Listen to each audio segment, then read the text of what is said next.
Okay, good evening. I believe we're going to start with a short video showing the process in action.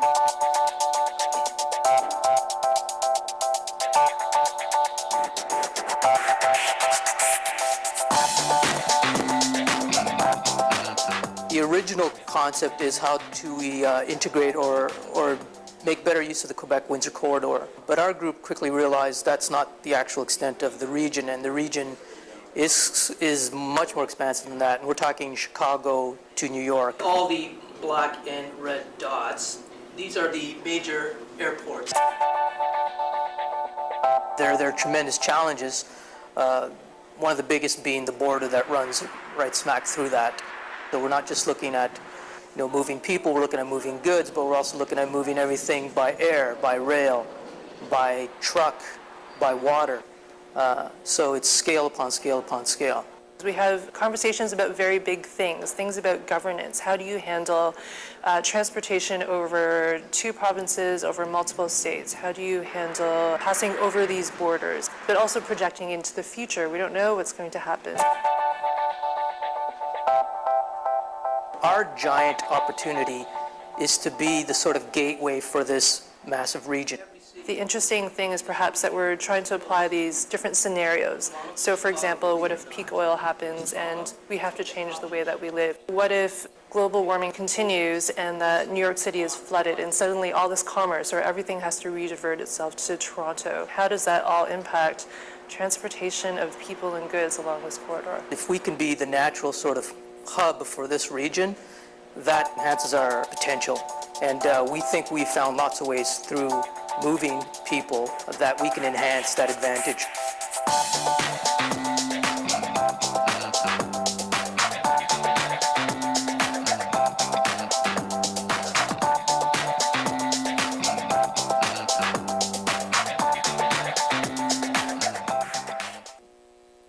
This was our original challenge. So the exercise our group was given was, how will people and products move in the mega regions of the future? And this was the mega region we were assigned. So typically this is what we think our mega region is. It's the Quebec-Windsor corridor. And these are the main sort of points in that corridor. And what the video showed you the process where we quickly realized this probably isn't the region we need to be looking at. We're talking about a bigger region than this. So let's look at let's step back a bit and look at why we thought this was not the region we needed to be really focused on. So here's who Ontario is exporting to. So if you look at the number one export market for Ontario, it's not Quebec, which most people might think would be the case. It's Michigan, substantially so. And we need to realize is that most of that trade is going across a little bridge in Windsor. So $38 billion worth of trade every year is going over this little bridge. So one of the challenges for looking at sort of a scale like this is even something like the Quebec-Windsor corridor is that it's multi-jurisdictional. So it doesn't belong to anyone really. There's lots of cities, there's provinces, and you're going to see in a second, there's different countries. So who owns this problem? Well, the reality is today nobody really owns this problem. So a lot of these things don't get looked at. So just looking at Michigan, you have $38 billion there going over a bridge. That bridge, I would argue, is an important piece of infrastructure for the Toronto region as anything else any other group is going to be talking about, including subways or LRTs. This is critical. So just looking at auto manufacturing, you have 500,000 jobs in Ontario that are directly or indirectly dependent on the auto industry. And a lot of those jobs are in the GTA. They're not all in Windsor. So here's who we're importing from. So number one there, China. Quebec actually number 3. So now let's look at where Torontonians are actually flying to today. So here are the top 10 destinations that Torontonians flew to today. These are all direct flights from Pearson and from the Billy Bishop Airport. So number 1 is New York City, 71 flights today. So that's during the day, that's roughly less than every 10 minutes. There's a flight heading out from Toronto region to New York today. So this is why we expanded our region. So this is what we chose to look at. This is what we've called the Gigaregion. And here are the major cities that fall in the Gigaregion. So roughly, this can be defined as the Great Lakes area and the northeast U.S. So this is the group, the region we decided to look at. Now here's a photo. I quite like this composite photo. This is from Port Architects. And this is a composite photo of, as you see on the corner there, Chicago, Milwaukee, St. Paul, Toronto, Buffalo, Montreal, Pittsburgh, Cleveland, Detroit, St. Louis. So these are sort of Great Lake cities. Now I like this photo a lot because it helps me remember that we don't live in isolation. It's quite easy for us to always think our world is sort of the GTA, but really this is our world. These cities are our immediate advantages and our immediate competitors. It's not just the GTA. This is the world we're looking at. So why is this important? Why do we care about this? I thought we weren't focusing on the US market anymore. I thought we were trying to be global. Well, the reason it's important to be focused on the US market is because this market here, the Gigaregion, is a $7.3 trillion GDP. Let's compare that. So the rest of the US, if you eliminated this, is 8.3 trillion. So what economy do you think is bigger than this on the planet? Any guesses? I heard China back there. Here's China, 5.9. So the Gigaregion today is 1.24 times the size of the Chinese economy. So yes, we want to focus globally and we want to find out how we do more with China, but we can't ignore the immediate giant economy that's right on our doorstep. So what's the opportunity here? Like why does this make sense?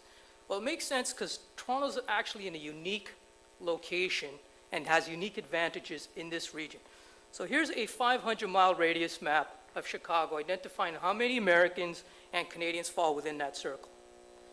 Here's that same circle when viewed from New York.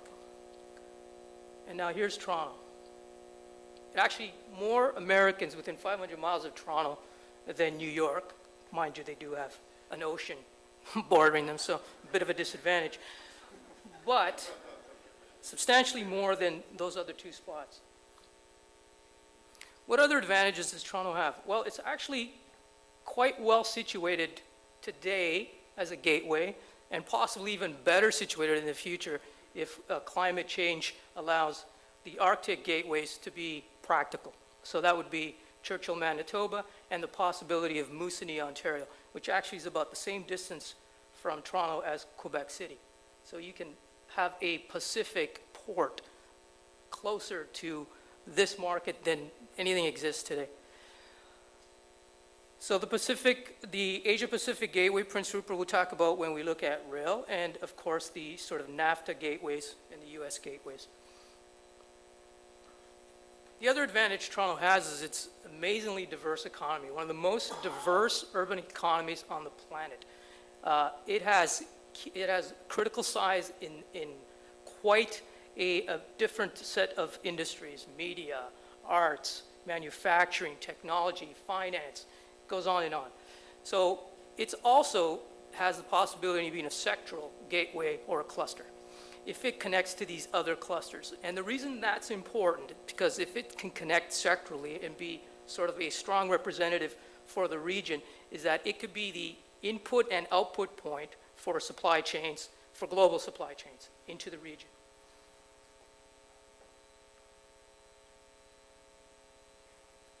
Now, the other interesting part that people sometimes forget is that it's also smack dab in probably the best agricultural land in North America.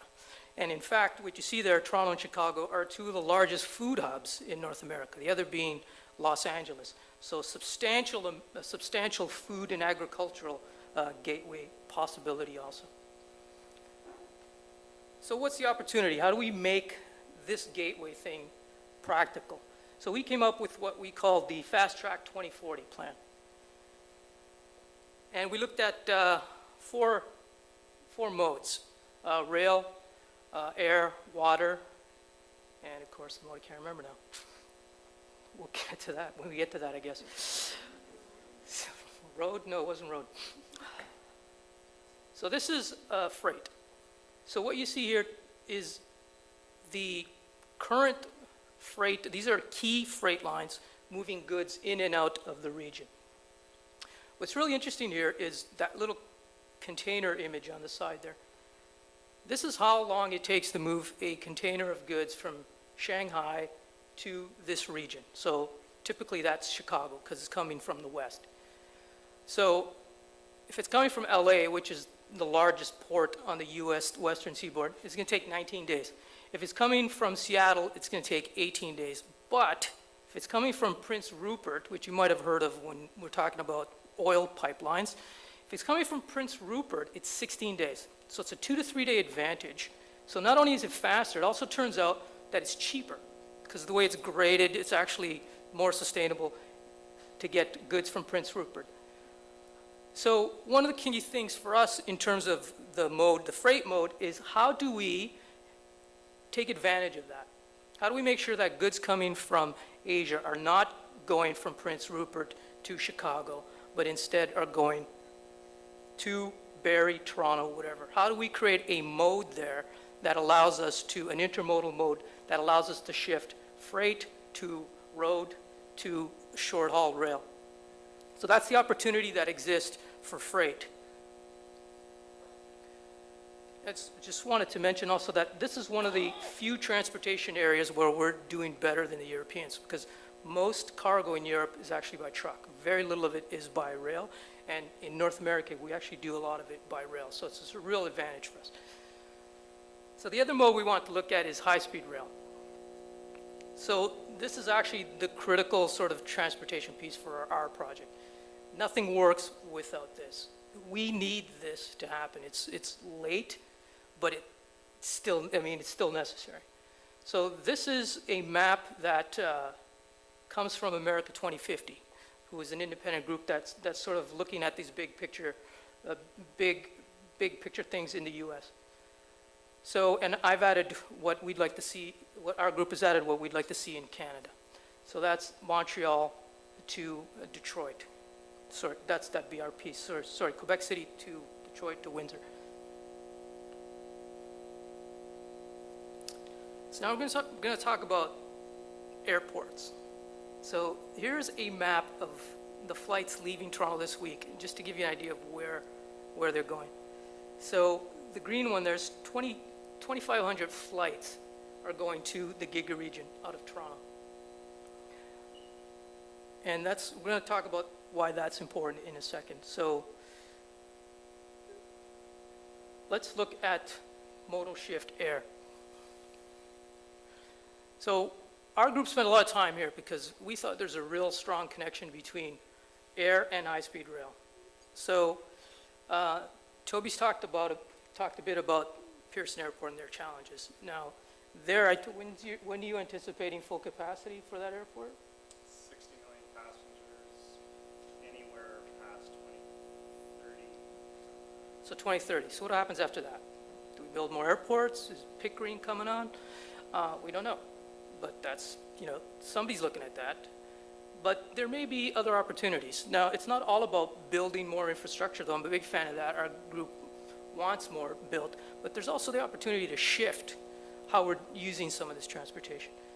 So if we had a high-speed rail network in place, this blue circle here represents how far you can get from Toronto in 2 hours in high-speed rail. Now, 2 hours is a magic number because that's the point where people convert from flying to train. Anything beyond that sort of loses its advantages.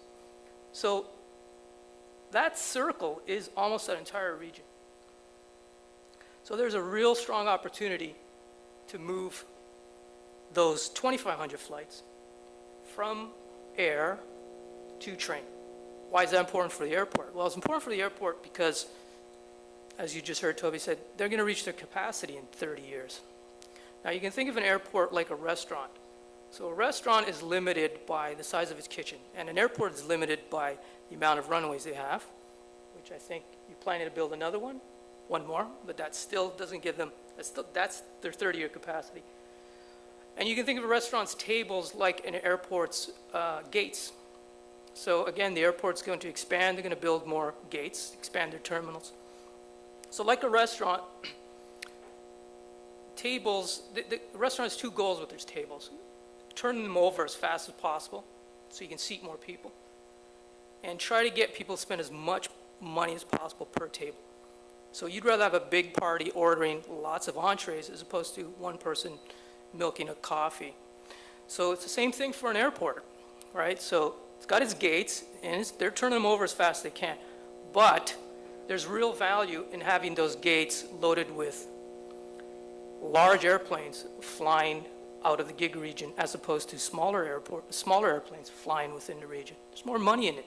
And in fact, the fastest growing traffic at Pearson is international flights, and I assume cargo, no? But you are the largest cargo hub in Canada. Yeah, but that's because the cargo goes in the belly of aircraft. It doesn't go on freight. So by having high-speed rail, the airport actually, there's a possibility of being able to build out its capacity a lot longer than it thinks. And if we can eliminate a lot of these short, maybe we don't have to build that airport, or maybe we could build it out further, or maybe there are other solutions. And we need to think about this, because there are, even today we have Buffalo's almost playing the role of a regional airport for Toronto. So it's an interesting problem. Now, this also gives us the opportunity to repurpose airports. Like, does the London Airport, London, Ontario Airport need to exist if there's high-speed rail? It's an interesting question. Because with high-speed rail, who are they serving? I mean, it's really, or Toledo, or Billy Bishop even. So we have the chance to repurpose those. So the last mode we looked at was water. Now, we struggled with this one because it's an amazing resource here, but it's hard to figure out how to improve it. Ideally, we'd be able to dredge the St. Lawrence and have big ships come right in to the Great Lakes, but for a lot of reasons, cost, environmental, that's probably not going to happen. But we would love to see more freight being handled through lake freighters as much as possible.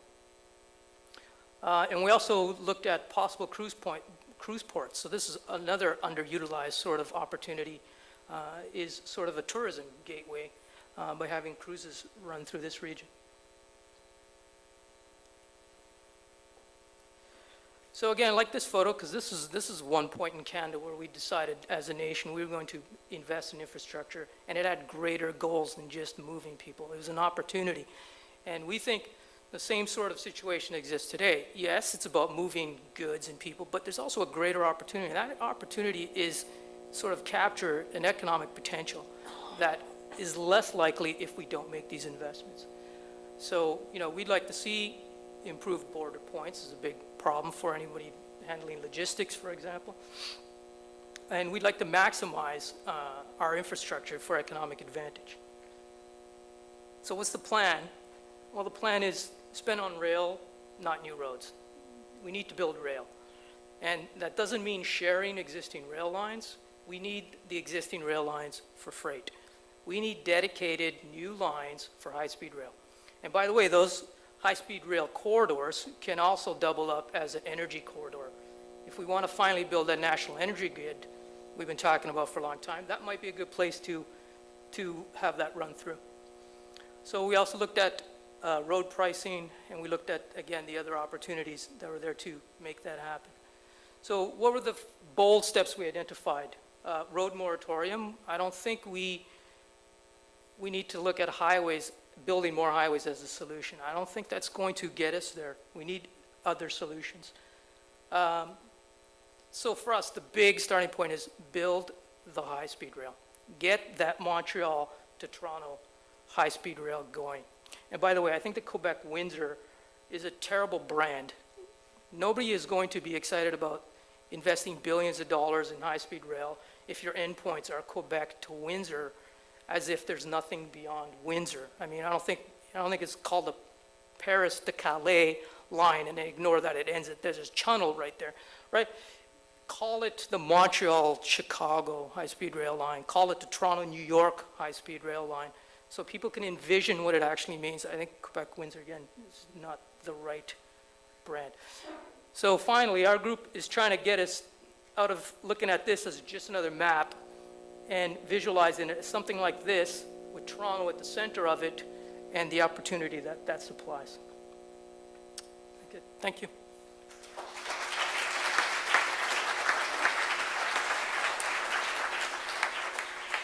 Thank you, Paul. That was excellent. I think that, Toby, you should respond first, being from the airport. Well, I got to say, I love it. The Pearson is on record as being a very strong supporter of high-speed rail, and for the very reasons that you've spoken about. High-speed rail, the trick to high-speed rail is going to be putting the airports on the rail system as well. And in fact, we started sort of blue skying about, we're on the 401, you know, how do you repurpose stuff to make it work? But absolutely, the opportunity afforded by high-speed rail cannot be ignored, and you have to build that into that. What I really liked about what you guys are doing is talking about the various different transportation modes and all working together.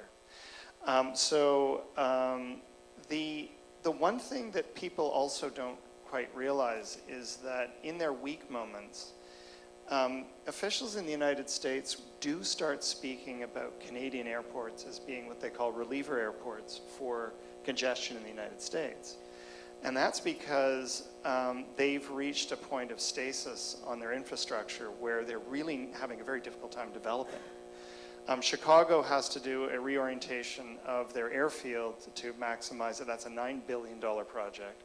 New York is looking for a new airport, a fourth one.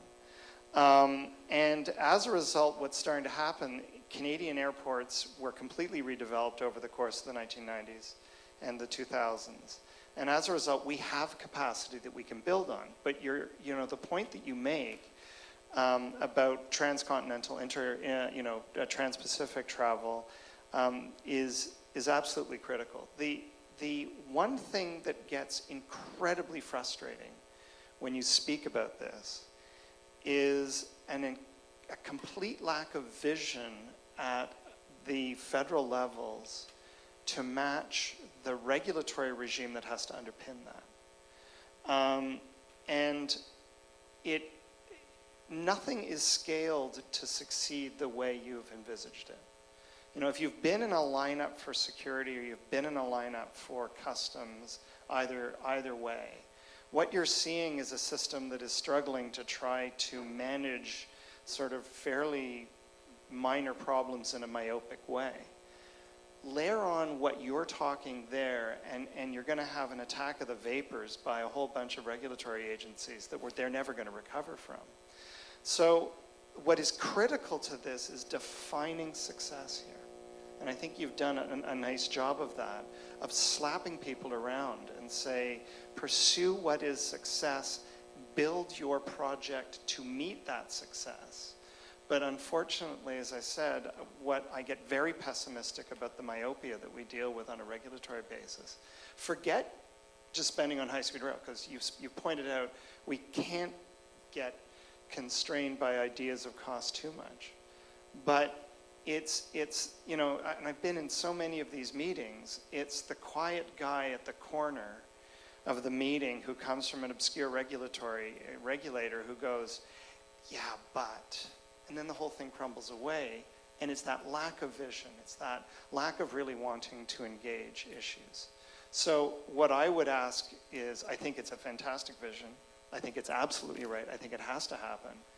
I think pursuing not just infrastructure, but regulation is critical to making this work.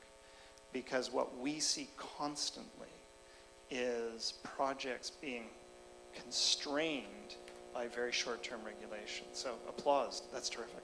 Gordon.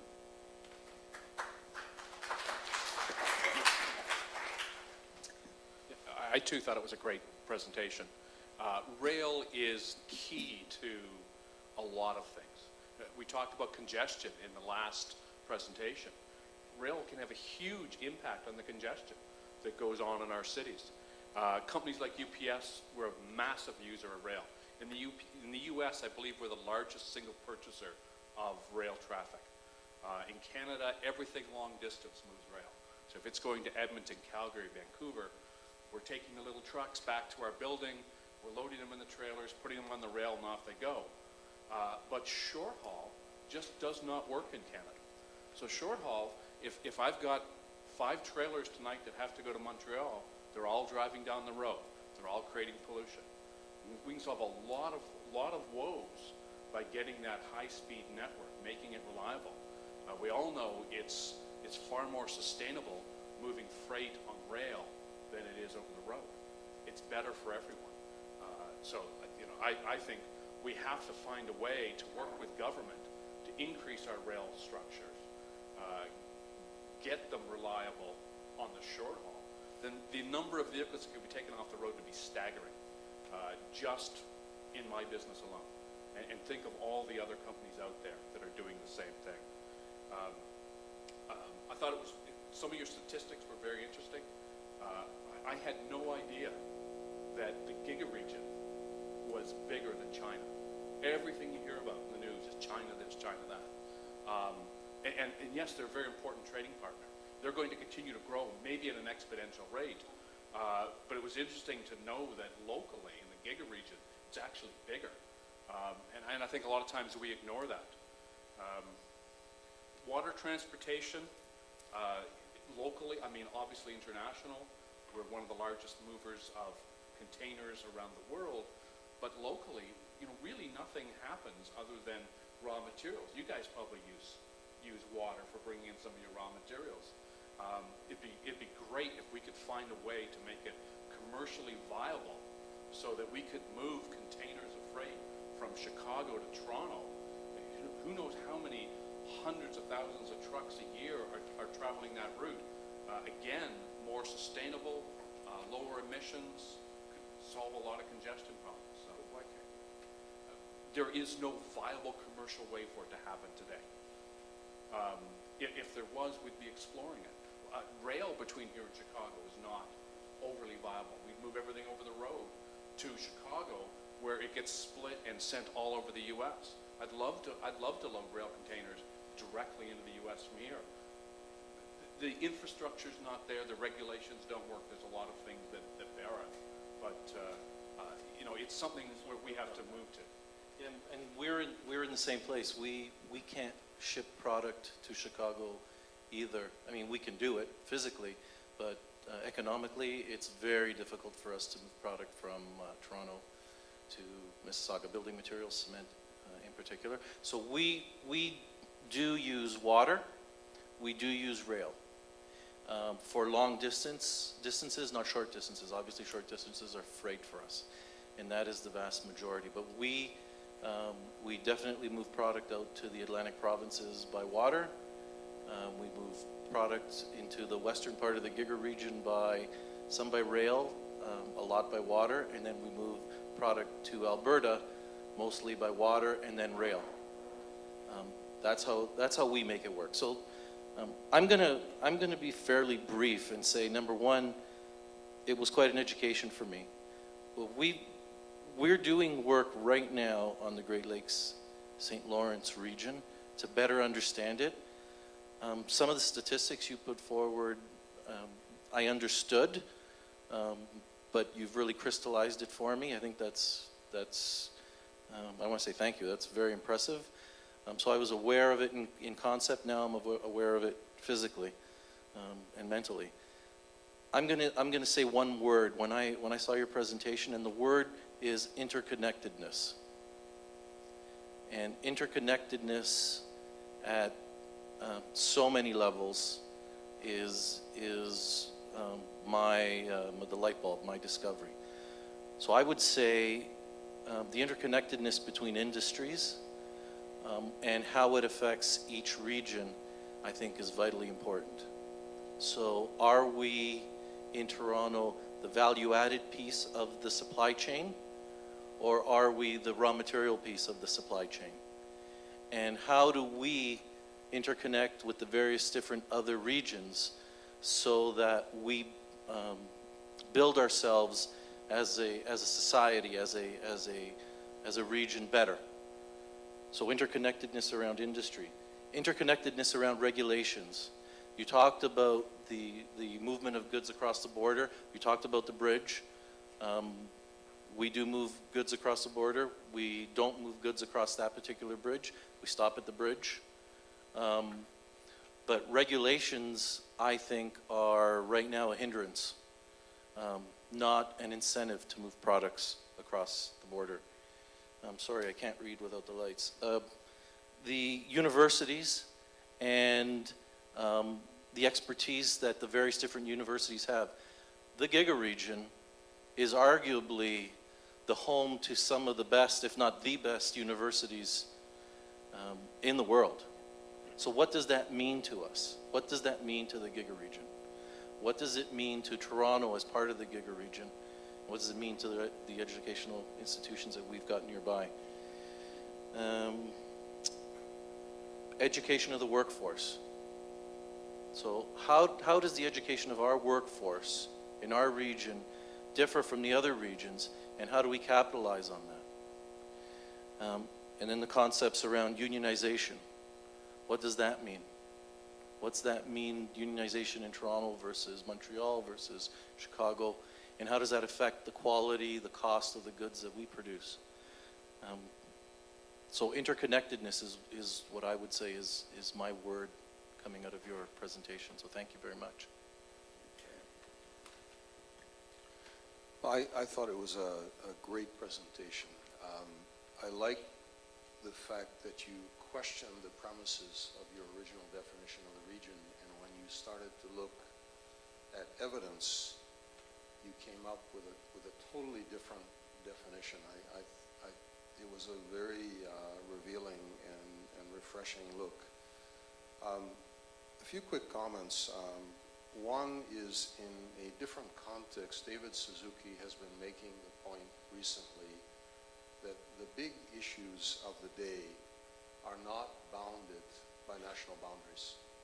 And so the failure of 192 countries to do something significant at Copenhagen really had to do with the fact that the problems were not bounded by those national boundaries, but everybody was looking through the lens of their own boundary. And I think by looking at it in this different way, clearly the solutions transcend one simple national boundary. In fact, what you were talking about, described differently, is a bioregion with the Great Lakes at the heart and with an underlying interconnected system of hydrology, which is really interesting. And I think that's something that could be developed much further.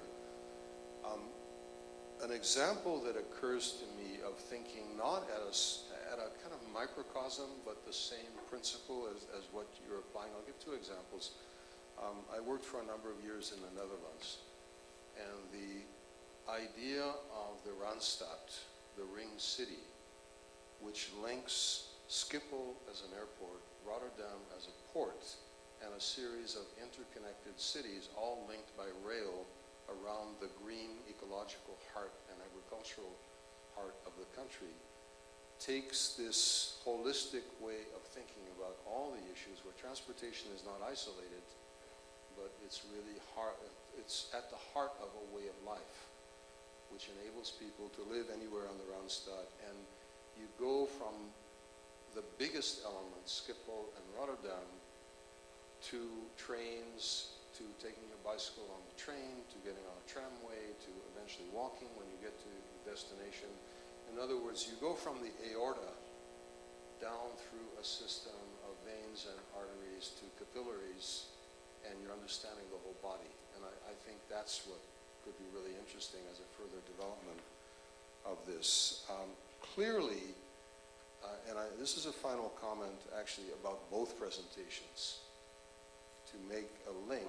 What's needed, when we talk about the cost and the regulatory problems and all the barriers to overcome, we have to start with an explicit recognition that what we're doing now is not sustainable, period.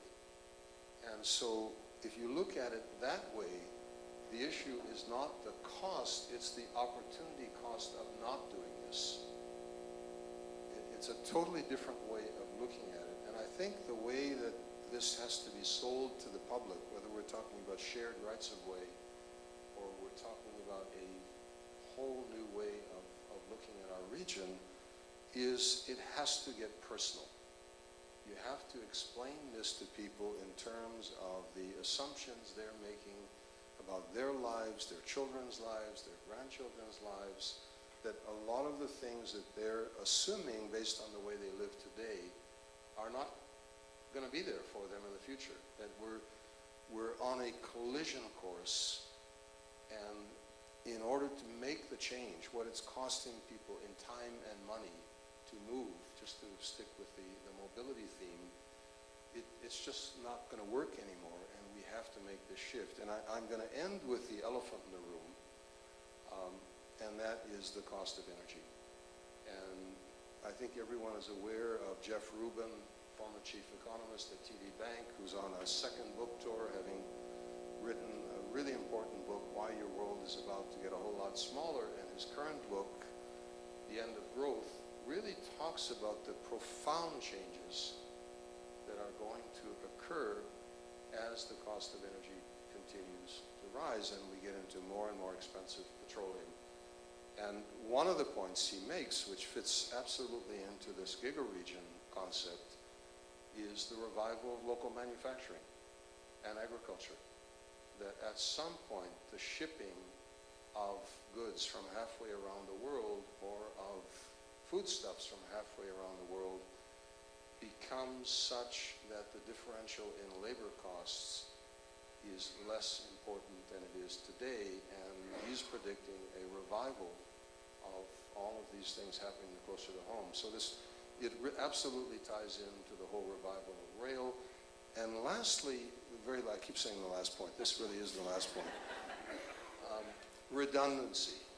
I think it's extremely important not to rely on only one way of getting around from point A to B. We've seen in crises, which do occur in whatever systems we have, the need to have alternatives. And so a balanced network that gives people lots of ways or multiple ways of moving goods or people is absolutely crucial. Thanks for a great presentation. So finally, and I will be brief, I have to say I've never been in a room where a lawyer has purported bigger and better regulation and people applauded. So congratulations. Less regulation, better. Three words came to mind when in the presentation, which was big, bold, and beautiful. And I really appreciate the clarity of the presentation. It was very well executed and very provocative. And the thing that it alludes to, I don't know how many of you know the Ames publication, The Power of 10.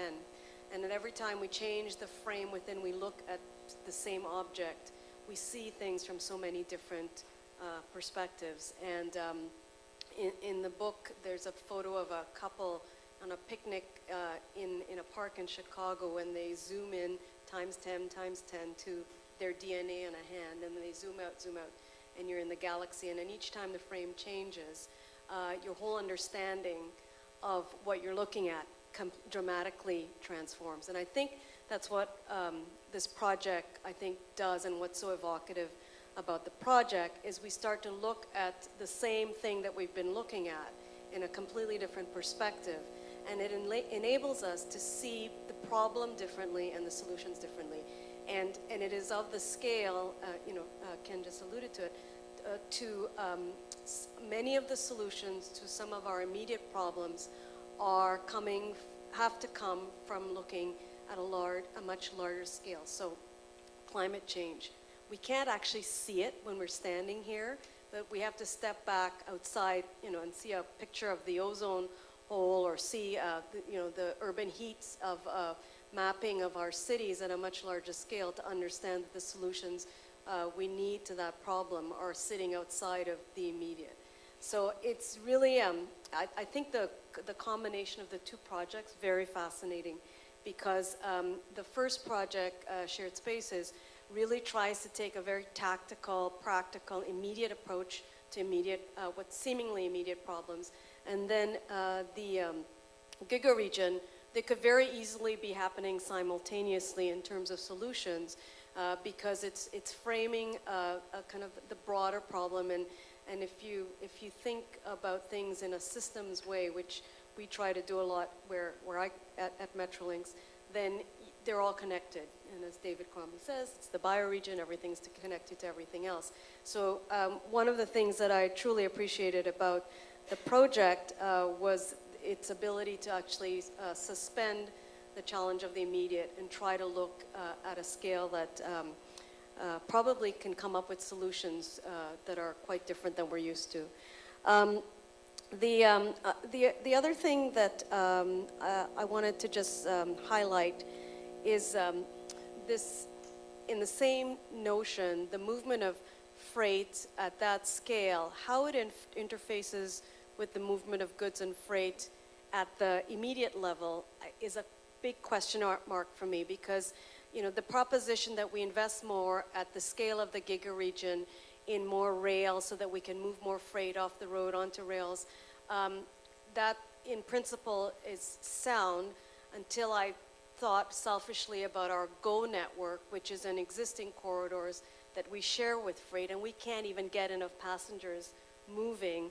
And if we tried to move more freight, there's no space or time, and it would be a big challenge. So how these two scales meet together is the next evolution of the question of the two projects. And so I love the pairing of the two, because I think they make propositions that are equally valid, but at the same time really different to reconcile.